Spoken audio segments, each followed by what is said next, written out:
Hello everyone, tech P S സിയുടെ പുതിയൊരു വീഡിയോയിലേക്ക് ഏവർക്കും സ്വാഗതം. നമ്മൾ ഇന്ന് ഡിസ്കസ് ചെയ്യാൻ പോകുന്നത് പ്രിൻസിപ്പിൾസ് ഓഫ് മാനേജ്മെന്റ് റിലേറ്റ് ചെയ്തിട്ടുള്ള ക്വസ്റ്റ്യൻസ്, അത് ഡിസ്കഷൻ ആണ്. അപ്പൊ അതിന്റെ പ്രീവിയസ് വീഡിയോ നമ്മൾ ഇതിൽ അപ്ലോഡ് ചെയ്തിട്ടുണ്ട്. അപ്പൊ അതിന്റെ കണ്ടിന്യൂഷൻ ആയിട്ടുള്ള ക്വസ്റ്റ്യൻസ് ആണ് നമ്മൾ ഇന്ന് ഡിസ്കസ് ചെയ്യാൻ പോകുന്നത്. ഓക്കെ, അപ്പോൾ ഫസ്റ്റ് ക്വസ്റ്റ്യനിലേക്ക് പോവാം. Directing function of management implies planning, staffing, leadership, motivation. അപ്പൊ ഇതിൽ ഏതാണ് കറക്റ്റ് ആൻസർ എന്നാണ് ചോദ്യം. അപ്പോ നമ്മള് മാനേജ്മെന്റിന്റെ ഫങ്ഷൻസ് ഡിസ്കസ് ചെയ്തപ്പോൾ അതിൽ എന്തൊക്കെയായിരുന്നു? പ്ലാനിങ്, ഓർഗനൈസിങ്, ഡയറക്റ്റിംഗ്, സ്റ്റാഫിംഗ് എന്നൊക്കെയുള്ള കുറച്ച് ഫങ്ഷൻസ് നമ്മൾ ഡിസ്കസ് ചെയ്തിട്ടുണ്ടായിരുന്നു. അപ്പോൾ ഈ ഫങ്ഷൻസ് റിലേറ്റ്, അപ്പൊ ഇതിലെ ഡയറക്റ്റിംഗ് ഫങ്ഷൻ എന്ന് പറയുമ്പോൾ എന്താണ്?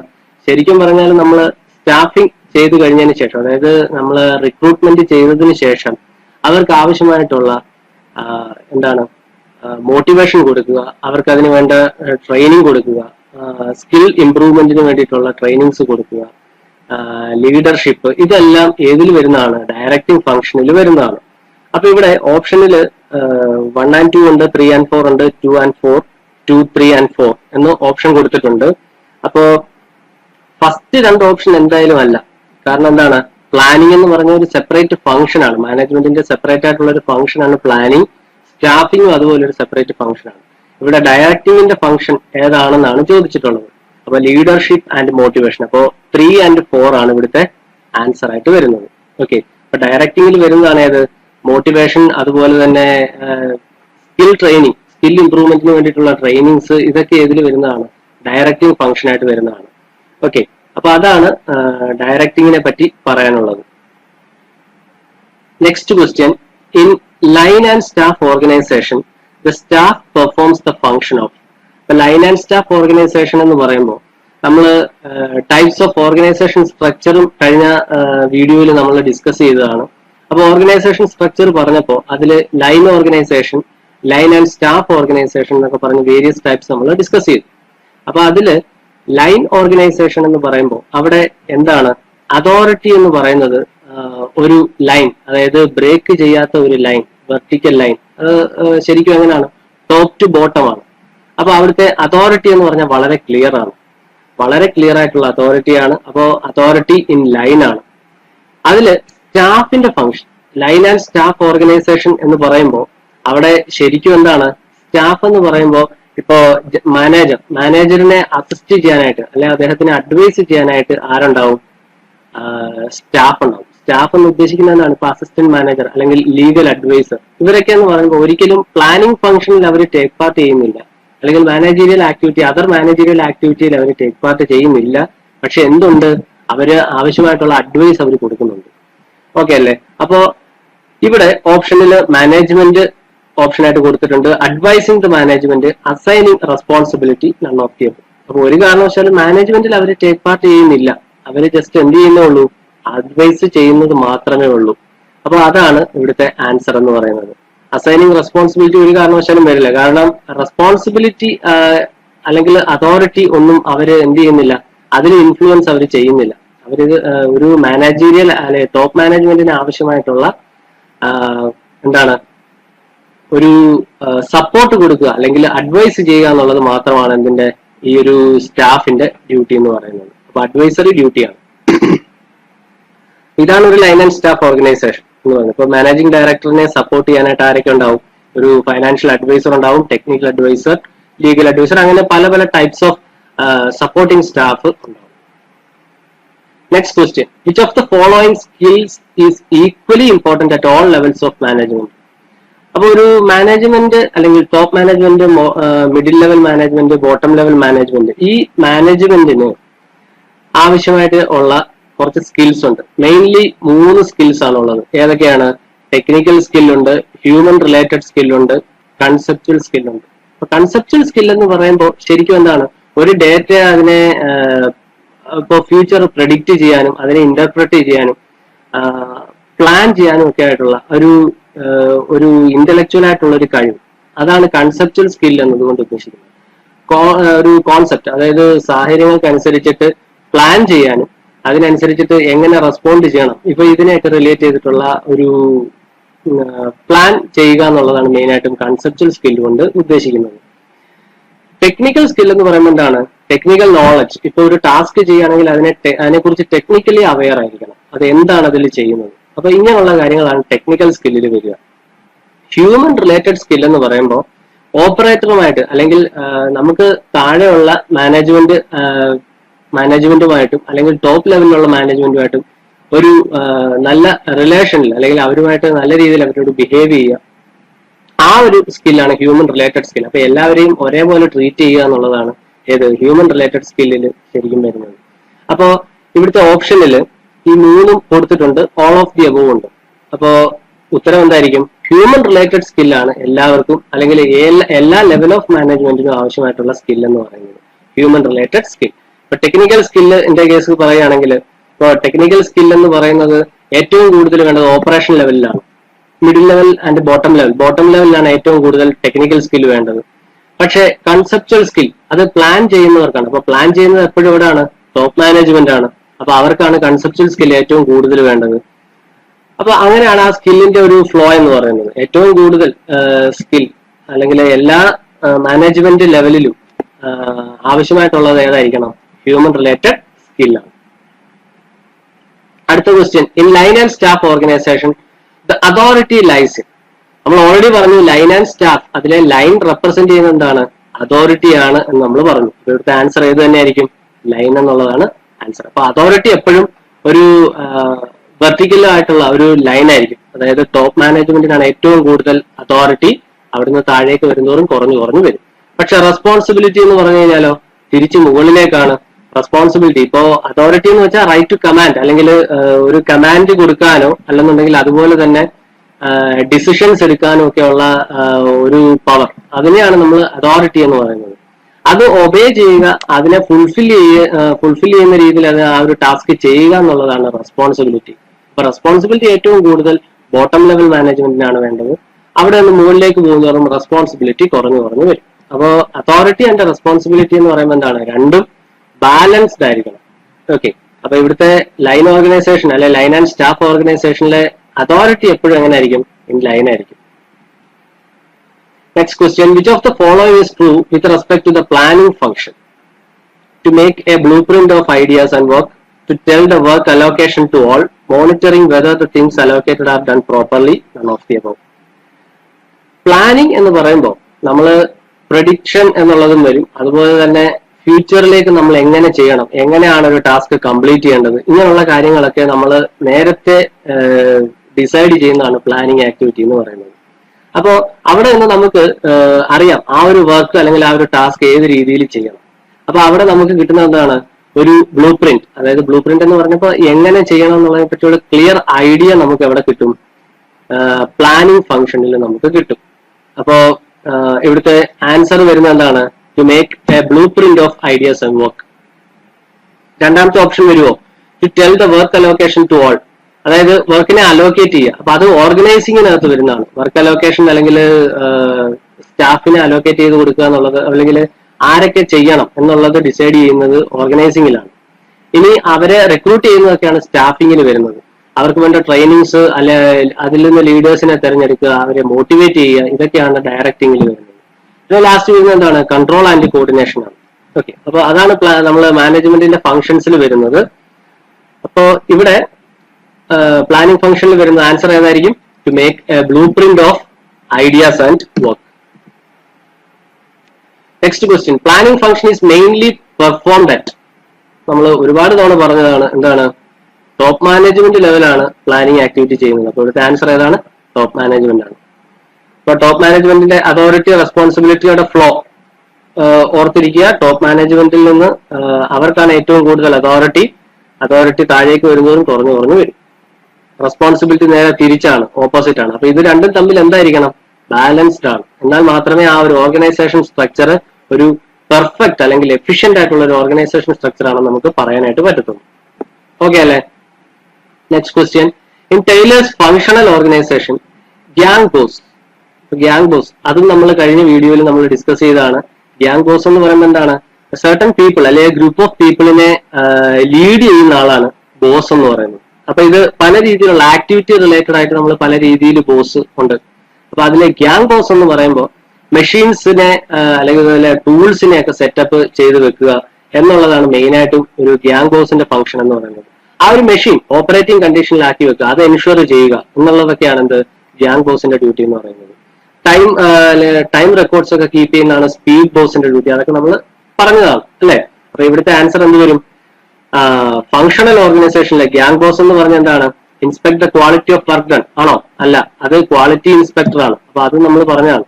ഇഷ്യൂസ് ഇൻസ്ട്രക്ഷൻ ടു വർക്കേഴ്സ്, അതുമല്ല, അത് സൂപ്പർവൈസർ ആണ് അത് ചെയ്യുന്നത്. Setup tools and machines for work, അതാണ് ഗ്യാങ് ബോസ് എന്ന് പറയുന്നത്. കംപ്ലൈസ് കോസ്റ്റ് ഓഫ് പ്രൊഡക്ഷനും അല്ല. അപ്പോ ആൻസർ എന്താണ്? Setup tools and machines for work. Next question, in a functional organization. ഫങ്ഷണൽ ഓർഗനൈസേഷനിൽ എന്താണ് ഓപ്ഷൻസ് നോക്കിക്കേ. There are no advisors, the executives alone having the authority and competence. ഏതായിരിക്കും answer? The organization is divided into functions with the specialist having authority. നമുക്കറിയാം functional organisation എന്ന് പറയുമ്പോൾ തന്നെ അതിൽ എന്താണ്? സ്പെഷ്യലൈസേഷൻ ഉണ്ട്. അതായത് ഓരോ ഡിപ്പാർട്ട്മെന്റിനെയും നമ്മൾ എന്ത് ചെയ്യുന്നുണ്ട്? സ്പെഷ്യലൈസ് ആയിട്ടുള്ള ആൾക്കാരെയാണ് നമ്മൾ അവിടെ റിക്രൂട്ട് ചെയ്യുന്നത്. അപ്പൊ അവിടെ സെപ്പറേറ്റ് ഡിപ്പാർട്ട്മെന്റ്സ് ആയിട്ട് ഉണ്ടാവും. അതാണ് ഫങ്ഷണൽ ഓർഗനൈസേഷൻ എന്നുകൊണ്ട് മീൻ ചെയ്യുന്നത്. ശരിയല്ലേ?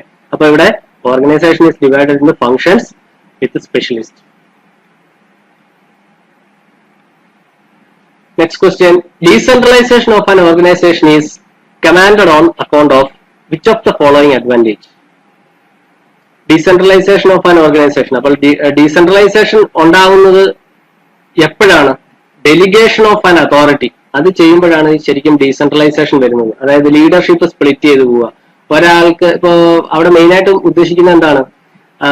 ടോപ്പ് മാനേജ്മെന്റിന്റെ അവരുടെ ഒരു ബേർഡൻ, അവർക്കിപ്പോ ഓവർലോഡാണ്. അപ്പൊ അവർക്ക് ഒരുപാട് കാര്യങ്ങൾ ചെയ്യാനുണ്ട് എന്നുണ്ടെങ്കിൽ അവരെന്ത് ചെയ്യും? അതിന് തൊട്ട് താഴെയുള്ള ആൾക്കാരെ, അല്ലെങ്കിൽ താഴെയുള്ള എക്സ്പേർട്ട് ആയിട്ടുള്ള ആൾക്കാരെ, അല്ലെങ്കിൽ തൊട്ട് താഴെയുള്ള ആൾക്കാരിലേക്ക് അതോറിറ്റി എന്ത് ചെയ്യുന്നു? ഡെലിഗേറ്റ് ചെയ്യുന്നു. അപ്പോ പിന്നീട് ഈ കാര്യങ്ങൾ, ആ ഒരു കാര്യങ്ങൾ അവർക്ക് പകരമായിട്ട്, അല്ലെങ്കിൽ ടോപ്പ് മാനേജ്മെന്റിന് അല്ലെങ്കിൽ ആ ഒരു പേഴ്സണ് പകരമായിട്ട് ചെയ്യുന്ന ആരായിരിക്കും? ഈ ഓതറൈസ്ഡ് ആയിട്ടുള്ള ഇവർക്കായിരിക്കും. അപ്പൊ അതോറിറ്റി മാത്രമേ അവിടെ എന്ത് ചെയ്യുന്നുള്ളൂ? ഡെലിഗേറ്റ് ചെയ്യപ്പെടുന്നുള്ളൂ. ശരിയല്ലേ? റെസ്പോൺസിബിലിറ്റി ഒരിക്കലും ഡെലിഗേറ്റ് ചെയ്യുന്നില്ല. ഓക്കെ ആണല്ലോ? അപ്പൊ ഡീസെൻട്രലൈസേഷൻ കൊണ്ടുള്ള, അല്ലെങ്കിൽ അത് അതിന്റെ അഡ്വാൻറ്റേജ് എന്താണെന്നുള്ളതാണ് ചോദ്യം. അപ്പൊ ഇവിടെ reduced burden on top executives, അത് വരാം. ശരിയല്ലേ? എക്സിക്യൂട്ടീവ് ഡെവലപ്മെന്റ്, അതും വന്നൂടെ? കാരണം എന്ന് വെച്ച് കഴിഞ്ഞാൽ ഇപ്പൊ നമ്മൾ ഇങ്ങനെയുള്ള അതോറിറ്റി നമ്മളിങ്ങനെ ഡെലിഗേറ്റ് ചെയ്താൽ മാത്രമേ അതിൽ നിന്ന് എക്സ്പേർട്സ് വരത്തുള്ളൂ. അല്ലാതെ ഒരിക്കലും ഒരാൾ ഒരേ ഡ്യൂട്ടി തന്നെ ചെയ്തുകൊണ്ടിരുന്നത് എന്താണ്? അയാൾക്ക് ഒരിക്കലും ഒരു ഇമ്പ്രൂവ്മെന്റ് വരില്ല. അപ്പൊ ഇങ്ങനെയുള്ള ഇത് കൊടുത്തു കഴിഞ്ഞാൽ പിന്നീടുള്ള ഒരു സാഹചര്യത്തിലാണെങ്കിലും നമുക്ക് എന്ത് ചെയ്യാം? അവർ എക്സ്പേർട്ടാണ്. അപ്പൊ അവരിലേക്ക് നമുക്ക് ആ ഒരു അതോറിറ്റി നമുക്ക് ഏൽപ്പിക്കാനായിട്ടൊക്കെ പറ്റും. ശരിയാണല്ലോ? അപ്പൊ എക്സിക്യൂട്ടീവ് ഡെവലപ്മെന്റും വരും, ഇംപ്രൂവ്മെന്റ് ഓഫ് മൊറൈൽ അതും വരും. സോൾവ്സ് പ്രോബ്ലംസ് ഓഫ് കോർഡിനേഷൻ, അത് വരുമോ? കാരണം ഡീസെൻട്രലൈസേഷൻ എന്ന് പറയുമ്പോൾ നമ്മൾ ശരിക്കും പറഞ്ഞാൽ കോർഡിനേഷൻ എന്ന് പറയുന്നത് പ്ലാനിങ് ഫംഗ്ഷൻ ആണ്. അപ്പൊ പ്ലാനിങ് ഫംഗ്ഷനിൽ ഉള്ള ഒരു സാധനമാണ് ഏത്? അല്ലെങ്കിൽ ഒരു ഫംഗ്ഷൻ ആണ്, മാനേജ്മെന്റിലുള്ള ഒരു ഫംഗ്ഷൻ ആണ് ഏതെന്ന് പറയുന്നത്? കോർഡിനേഷൻ എന്ന് പറയുന്നത്. അപ്പൊ അതിന്റെ പ്രോബ്ലംസ് സോൾവ് ചെയ്യാനായിട്ട് ഡീസെൻട്രലൈസേഷൻ പറ്റുമെന്ന്, അതൊരിക്കലും ശരിയല്ല. കാരണം എന്ന് വെച്ചാൽ ഡീസെൻട്രലൈസേഷൻ കൂടുതൽ കുറച്ചുകൂടി ഒരു കോംപ്ലിക്കേഷൻ ആവുകയാണ് ശരിക്കും ചെയ്യുന്നത്. കാരണം എന്താണ്? ഈ അതോറിറ്റി സ്പ്ലിറ്റ് ചെയ്യുന്നുണ്ട്. ശരിയല്ലേ? അപ്പൊ അതോറിറ്റി സ്പ്ലിറ്റ് ചെയ്യുന്നത് കൊണ്ട് തന്നെ അവിടെ ഒരു കോംപ്ലിക്കേഷൻ ഉണ്ടാവാനുള്ള പോസിബിലിറ്റി ഉണ്ട്. അപ്പൊ അതൊരിക്കലും ഇതിന്റെ ഒരു അഡ്വാൻറ്റേജ് ആയിട്ട് നമുക്ക് പറയാൻ പറ്റില്ല. അപ്പോ ആൻസർ എന്തായിരിക്കും? 1, 2 and 3 ആയിരിക്കും ഇവിടുത്തെ ആൻസർ എന്ന് പറയുന്നത്. അടുത്തത്, matrix organisation refers to a team of. അപ്പോ matrix organisation refers to a term of. അപ്പോ ഇവിടെ മെട്രിക്സ് ഓർഗനൈസേഷൻ, ആ പേരിൽ തന്നെ ഉണ്ട്. നമ്മൾ മെട്രിക്സ് ഓർഗനൈസേഷൻ പറഞ്ഞപ്പോ അതില് റോസ് ആൻഡ് കോളംസ് ആയിട്ട് എന്ത് ചെയ്യുന്നത്? ഓരോ ഫങ്ഷൻസിന് അനുസരിച്ചിട്ട് ആൾക്കാരെ ഡിവൈഡ് ചെയ്തിരിക്കുകയാണ് റോ ആൻഡ് കോളം ആയിട്ട്. അപ്പോ അവിടെ ഒരു സെയിം ടാസ്ക് ഇപ്പൊ പല പ്രോജക്റ്റ് ഒരു കമ്പനി വർക്ക് ഏറ്റെടുത്ത് നടത്തുന്നുണ്ടെന്നുണ്ടെങ്കിൽ ആ പല പ്രോജക്റ്റിലും അതിനകത്തുള്ള ഇപ്പൊ ഒരു മാനേജർ ചിലപ്പോ വേരിയസ് ആക്ടിവിറ്റീസ് ചെയ്യുന്നുണ്ടാവും. അപ്പോ ചിലപ്പോ ഇതിലെ ഒരു മാനേജർ എന്ന് പറയുന്നത് അടുത്ത ഒരു പ്രോജക്റ്റിൽ ചിലപ്പോൾ അയാളായിരിക്കും അതിലെ ടോപ്പ് ലെവൽ മാനേജ്മെന്റ്. ഇപ്പൊ പ്രൊഡക്ഷൻ മാനേജർ എന്നുള്ള ഇപ്പൊ ഒരു ഓർഗനൈസേഷൻ സ്ട്രക്ചർ നമ്മൾ പറയുമ്പോൾ അതിലെ പ്രൊഡക്ഷൻ മാനേജർ, ആ ആ പ്രൊഡക്ഷൻ മാനേജർ ചിലപ്പോൾ ഒരു പർട്ടിക്കുലർ പ്രോജക്റ്റിൽ അയാൾ എന്ത് ചെയ്യാം, അയാളായിരിക്കാം അതിലെ ഡിസിഷൻസ് എല്ലാം എടുക്കുന്നത്. അപ്പൊ ടോപ്പ് മാനേജ്മെന്റ് പീപ്പിൾ അയാളായിരിക്കാം. അപ്പൊ അങ്ങനെ റോ ആൻഡ് കോളമായിട്ട് ഇതിനെ അറേഞ്ച് ചെയ്യുന്നതാണ് എന്ത് ശരിക്കും മെട്രിക്സ് ഓർഗനൈസേഷൻ എന്ന് പറയുന്നത്. അപ്പൊ ഇവിടുത്തെ ആൻസർ ഏത് വരും? Mathematical arrangement of events in columns and rose. ഇതാണ് ഒരു മെട്രിക്സ് ഓർഗനൈസേഷൻ. ഇവിടെ കോളംസ് ആയിട്ടും ഉണ്ട്, റോ ആയിട്ടും ഉണ്ട്. ഓരോ പ്രോജക്റ്റ് അനുസരിച്ചിട്ട് ടാസ്ക് അല്ലെങ്കിൽ ആക്ടിവിറ്റീസ് അനുസരിച്ചിട്ട് എന്ത് ചെയ്യും, ഇതിനകത്ത് തന്നെ ഇന്റേണലി ഡെവലപ്പ് ചെയ്യാണ് എന്ത് ഒരു organisation structure. That is matrix organisation. അടുത്തത് span of control means that. Span of control എന്താണ്? സ്പാൻ ഓഫ് കൺട്രോൾ ഇപ്പൊ നമ്മളൊരു സൂപ്പർവൈസർ അല്ലെങ്കിൽ ഒരു മാനേജർ, ആ മാനേജറിന് ഒരു കമ്പനിയിലുള്ള എല്ലാ ആൾക്കാരെയും ലീഡ് ചെയ്യുക എന്ന് പറയുമ്പോൾ വളരെ ഡിഫിക്കൽട്ടാണ്, വളരെ കോംപ്ലക്സ് ആയിട്ടുള്ള ടാസ്ക് ആണ്. ഇപ്പൊ ഡിസിഷൻ മേക്കിംഗ് ഒക്കെ കുറച്ചും കൂടെ ഫാസ്റ്റ് ആകണമെന്നുണ്ടെങ്കിൽ ഈ ആൾക്കാർ ലിമിറ്റഡ് ആവും. അപ്പൊ അതിന് ചെയ്യുന്ന എന്താണ്, ഓരോ മാനേജേഴ്സിനും അല്ലെങ്കിൽ ഓരോ സൂപ്പർവൈസേഴ്സിനും കീഴിൽ ഒരു 5 പേര് അല്ലെങ്കിൽ മാക്സിമം അത്ര ഒരു ഇത്ര എമൗണ്ട് ആൾക്കാർ മാത്രമേ ഉണ്ടാവുള്ളൂ. കാരണം അപ്പൊ അവരെ മാത്രം ഡയറക്റ്റ് ചെയ്താൽ മതി. ശരിയാണല്ലോ. അപ്പോൾ ആ ഒരു നമ്പറിനെയാണ് നമ്മൾ സ്പാൻ ഓഫ് കൺട്രോൾ എന്ന് പറയുന്നത്. ഇപ്പോൾ ഫോർ എക്സാമ്പിൾ ഒരു സൂപ്പർവൈസർ, ആ സൂപ്പർവൈസർ 5 വർക്ക്മെനിനെയാണ് കൺട്രോൾ ചെയ്യേണ്ടത് അല്ലെങ്കിൽ 5 വർക്ക്മെനിനെയാണ് ഡയറക്റ്റ് ചെയ്യേണ്ടത്. അപ്പോ ഈ 5 എന്നുള്ളത് എന്താണ്? സ്പാൻ ഓഫ് കൺട്രോൾ ആണ്. അപ്പൊ ഇവിടെ ആൻസർ എന്താണ് വരിക എന്ന് നോക്കിയേ. A manager can supervise only A limited number of subordinates. അതാണ് സ്പാൻ ഓഫ് കൺട്രോൾ എന്നതുകൊണ്ട് ഉദ്ദേശിക്കുന്നത്. അപ്പൊ ഇതൊരു പ്രിൻസിപ്പിൾ ആണ്, മാനേജ്മെന്റിന്റെ ഒരു പ്രിൻസിപ്പിൾ ആണ്. നമ്മൾ വർക്ക് ഡിവൈഡ് ചെയ്യുന്നത് പോലെ തന്നെ വളരെ ഇമ്പോർട്ടന്റ് ആണ് ഇത് ഈ സ്പാൻ ഓഫ് കൺട്രോൾ സെറ്റ് ചെയ്യുക എന്നുള്ളത്.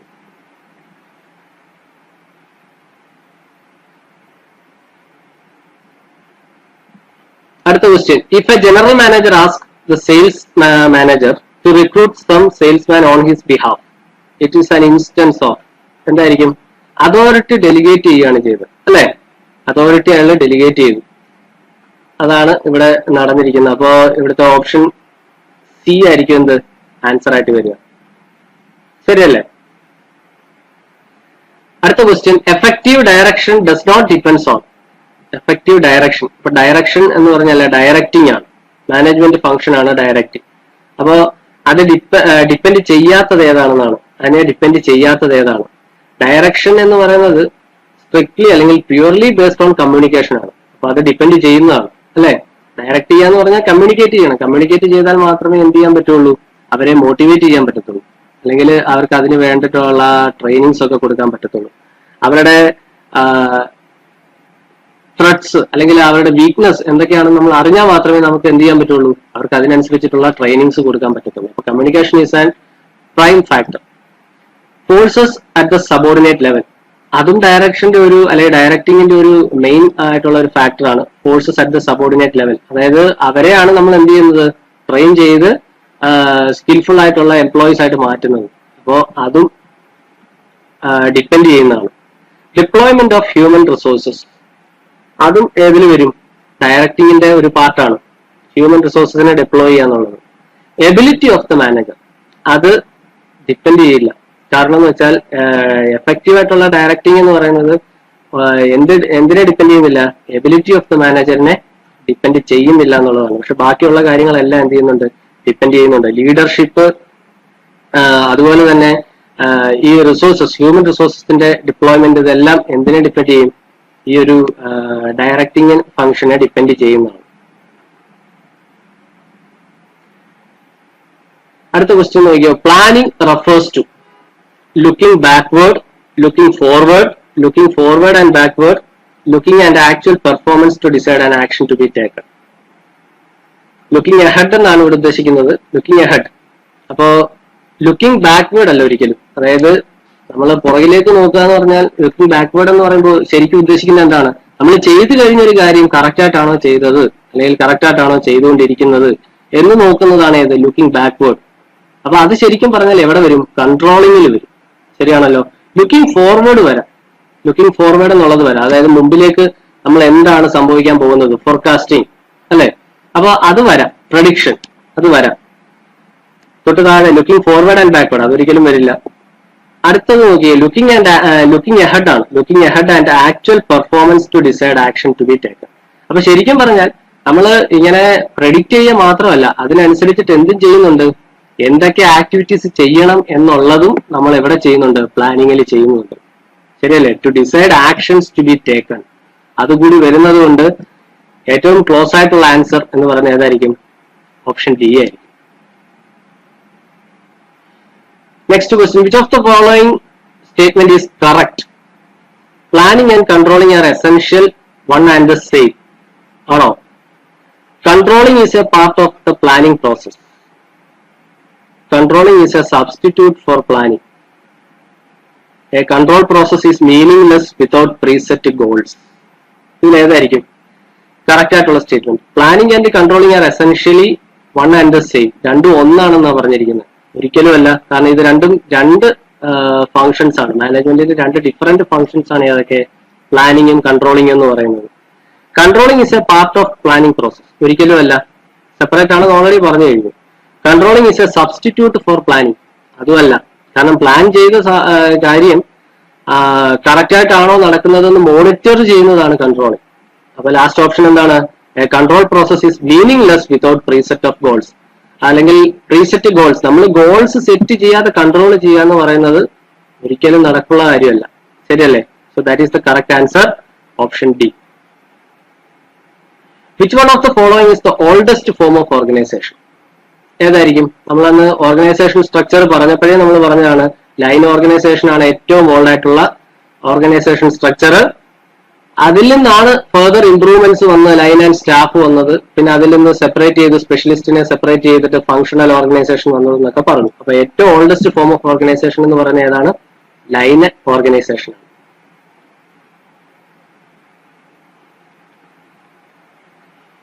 Each subordinate should have only one supervisor whose command he has to obey. This is known as. ഓരോ സബോർഡിനേറ്റിനും ഒരു സൂപ്പർവൈസർ മാത്രമേ ഉള്ളൂ, അല്ലെ? ആ ഒരു പ്രിൻസിപ്പിൾ അതിനെന്താണ് പറയുന്നതെന്നാണ് ചോദ്യം. Unity of command. നമ്മൾ പറഞ്ഞു യൂണിറ്റി ഓഫ് കമാൻഡ് എന്ന് പറഞ്ഞു കഴിഞ്ഞാൽ ഒരിക്കലും ആ ഒരു ഓപ്പറേറ്ററിന് ഒരു കൺഫ്യൂഷൻ അല്ലെങ്കിൽ അവിടെ ഒരു കോൺഫ്ലിക്റ്റ് വരാൻ പാടില്ല. അയാൾ ആരെ ഒബേ ചെയ്യണം എന്നൊരു കൺഫ്യൂഷൻ അയാൾക്ക് വരാൻ പാടില്ല. അപ്പൊ അവിടെ കൊടുത്തിരിക്കുന്ന കമാൻഡ് എന്ന് പറയുന്നത് എന്തായിരിക്കും? യൂണിറ്റി, അല്ലെ ഒരേ ഡയറക്ഷനിലുള്ളതായിരിക്കണം. അപ്പോൾ അതാണ് ഇവിടുത്തെ യൂണിറ്റി ഓഫ് കമാൻഡ് പ്രിൻസിപ്പിൾ ആണ് ഇവിടുത്തെ ആൻസർ വരിക. സ്കേലാർ പ്രിൻസിപ്പിൾ എന്ന് പറഞ്ഞാൽ എന്താണ്? ആ ഒരു ഹയറാർക്കി, അല്ലെ? ഒരു ഓർഗനൈസേഷൻ ഹയറാർക്കി മെയിൻറ്റെയിൻ ചെയ്യുക എന്നുള്ളതാണ് സ്കേലാർ പ്രിൻസിപ്പിൾ എന്ന് പറയുന്നത്. According to the principle of span of control there is, എന്തായിരിക്കും ഓപ്ഷൻ നോക്കിയേ?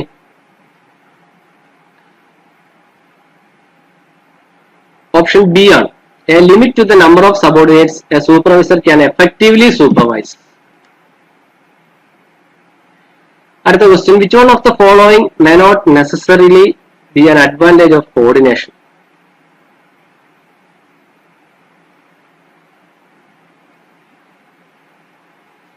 കോർഡിനേഷനിൽ ആവശ്യമില്ലാത്തത്, കോർഡിനേഷന്റെ അഡ്വാൻറ്റേജ് അല്ലാത്തത് അല്ലെങ്കിൽ അതിലില്ലാത്തത് ഏതാണെന്നാണ്? Effective supervision. നമ്മൾ സൂപ്പർവിഷൻ ഒക്കെ വരുന്നത് എവിടെയാണ്?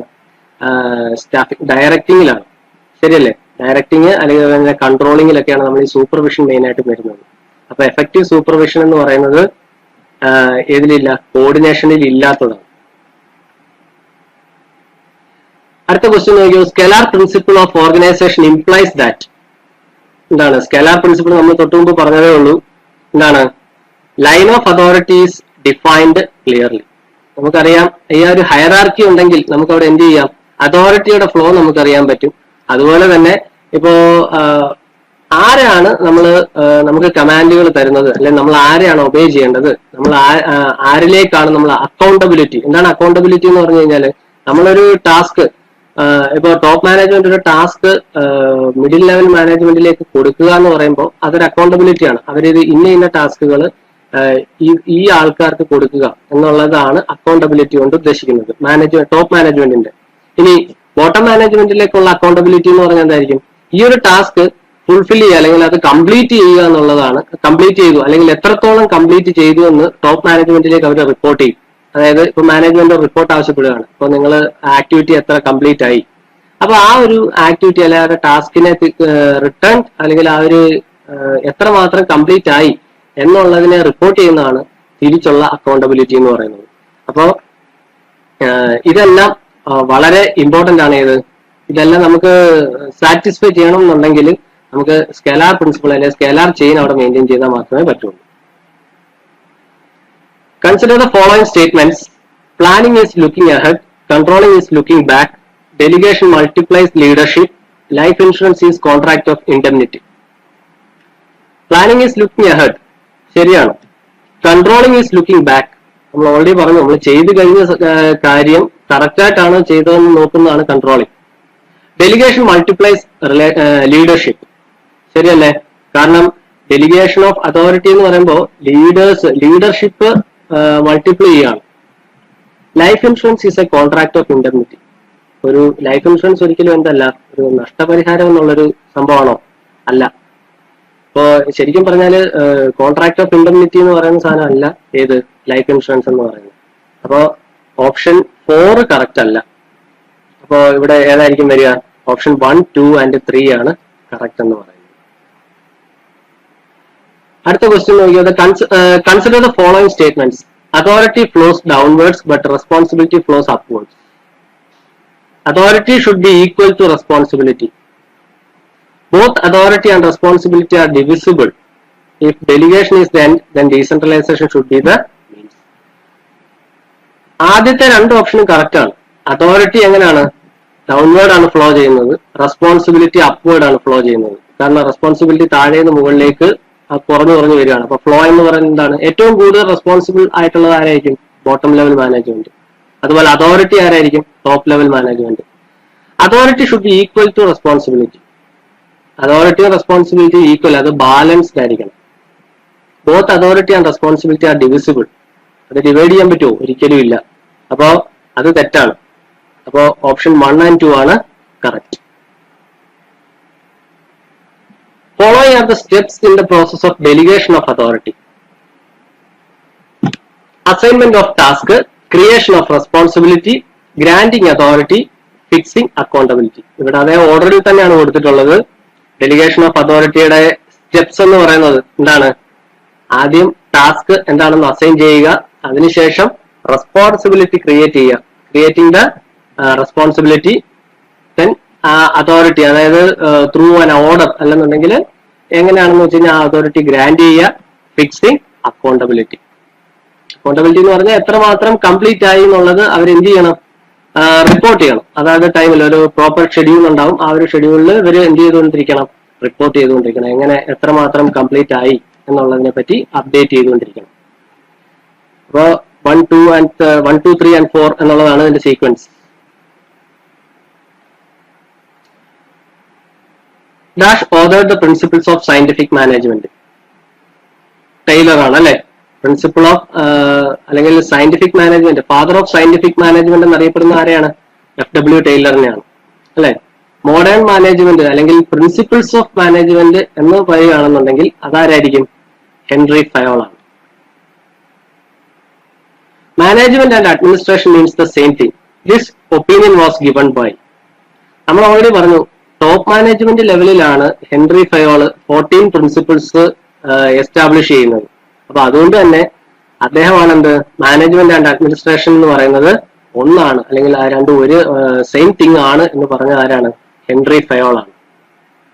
ഓക്കെ, FW ടൈലർ ഏത് ലെവലിലാണ് മാനേജ്മെന്റ് പ്രിൻസിപ്പിൾസ് എസ്റ്റാബ്ലിഷ് ചെയ്തത്? മിഡിൽ ലെവൽ ആൻഡ് ഓപ്പറേഷണൽ ലെവലിലാണ് അദ്ദേഹത്തിന്റെ പ്രിൻസിപ്പിൾസ് എല്ലാം അദ്ദേഹം എസ്റ്റാബ്ലിഷ് ചെയ്തിട്ടുള്ളത്. ശരിയാണല്ലോ. Which of the following is the main disadvantage of the line organization? Line ഓർഗനൈസേഷന്റെ ഡിസഡ്വാൻറ്റേജ് എന്താണ്? Rigid structure, delays in communication, top level executives have to do excessive work, all of the above. ഏതായിരിക്കും? All of the above ആണ്. ഈ structure വളരെ rigid ആണ്. നമുക്കൊരിക്കലും തിരിച്ച് question ചെയ്യാനോ ഒന്നും പറ്റില്ല. ശരിയല്ലേ? ഒരു കമാൻഡ് വന്നു കഴിഞ്ഞാൽ ഒരിക്കലും അതിനെ ചോദ്യം ചെയ്യാനുള്ള ഒരു അവകാശം നമുക്കില്ല. വൈ എന്നൊരു ചോദ്യം അവിടെ ചോദിക്കാൻ പറ്റില്ല. ശരിയല്ലേ? വളരെ റിജിഡ് ആണ്. ഡിലേസ് ഇൻ കമ്മ്യൂണിക്കേഷൻ, ഈ ഒരു കമാൻഡ് അതോറിറ്റി നേരെ താഴേക്കാണ്. അപ്പൊ അല്ലെങ്കിൽ ആ ഒരു കമാൻഡ് ഫ്ലോ ചെയ്യുന്നത് വളരെ ഡിലേ ആവും. താഴേക്ക് എത്തുമ്പോൾ അല്ലെങ്കിൽ ഓപ്പറേഷൻ ലെവലിലേക്ക് എത്തുമ്പോൾ വളരെ ഡിലേ ആവും. കാരണം ഒരുപാട് ആൾക്കാരിൽ നിന്നാണ് എന്ത് ചെയ്യുന്നത്? ഈ ഒരു ഇൻഫർമേഷൻ ബോട്ടം ലെവലിലേക്ക് എത്തുന്നത്. അപ്പൊ അത് ഡിലേ കമ്മ്യൂണിക്കേഷൻ ഉണ്ട്.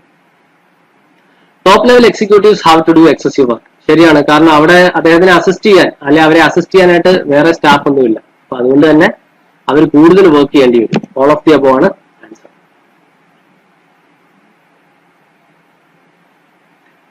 Last question. Dash organisation is best suited four steel plants. ഒരു സ്റ്റീൽ പ്ലാന്റിൽ സ്യൂട്ടബിൾ ആയിട്ടുള്ള ഓർഗനൈസേഷൻ സ്ട്രക്ചർ ഏതാണെന്നാണ് ചോദിച്ചിട്ടുള്ളത്. ഒരിക്കലും ലൈൻ ഓർഗനൈസേഷൻ വരില്ല, ശരിയല്ലേ? സ്റ്റാഫ് ഓർഗനൈസേഷനും ഡിഫിക്കൽട്ടാണ്. അപ്പോൾ നമുക്ക് മെയിൻ ആയിട്ടും അറിയാം, ഇപ്പൊ സ്റ്റീൽ പ്ലാന്റ് എന്ന് പറയുമ്പോൾ അവിടെ അത് പ്രോസസ്സ് ചെയ്യുമ്പോൾ അവിടെ വേരിയസ് സ്പെഷ്യലിസ്റ്റുകൾ ആവശ്യമായിട്ടുണ്ട്. അപ്പോൾ സ്വാഭാവികമായിട്ടും അവിടെ ഫങ്ഷണൽ ഓർഗനൈസേഷൻ നമുക്ക് വർക്ക് ചെയ്യാൻ പറ്റും, ശരിയാണല്ലോ? അപ്പൊ ഇതിന്റെ കോമ്പിനേഷൻ ആണ് ഇവിടെ ഏറ്റവും സ്യൂട്ടബിൾ ആയിട്ടുള്ള ഓർഗനൈസേഷൻ സ്ട്രക്ചർ എന്ന് പറയുന്നത്. ഏതായിരിക്കും? Line, staff and functional organisation ആണ് ഇവിടുത്തെ കറക്റ്റ് ആയിട്ടുള്ള ആൻസർ എന്ന് പറയുന്നത്. ഓക്കെ, അപ്പോ ഇത്രയും ക്വസ്റ്റ്യൻസ് ആണ് നമ്മൾ ഡിസ്കസ് ചെയ്തത്. അപ്പൊ ഇതില് പ്രീവിയസ് ക്വസ്റ്റ്യൻസ് ഉണ്ട്, പ്രീവിയസ് ക്വസ്റ്റ്യൻസ് ഒരുപാടുണ്ട്. അപ്പോ എല്ലാവരും ഈ ക്വസ്റ്റ്യൻസ് വളരെ ശ്രദ്ധയോടെ, കാരണം മാനേജ്മെന്റ് എന്ന് പറയുമ്പോൾ മാനേജ്മെന്റിന്റെ അതിൽ നിന്ന് 5 ക്വസ്റ്റ്യൻ ആണെങ്കിൽ 5 ക്വസ്റ്റ്യൻ അത് നമുക്ക് ഒരിക്കലും മിസ് ആവാൻ പാടില്ല. ഓക്കെ, അപ്പൊ എല്ലാവർക്കും all the best. Thank you.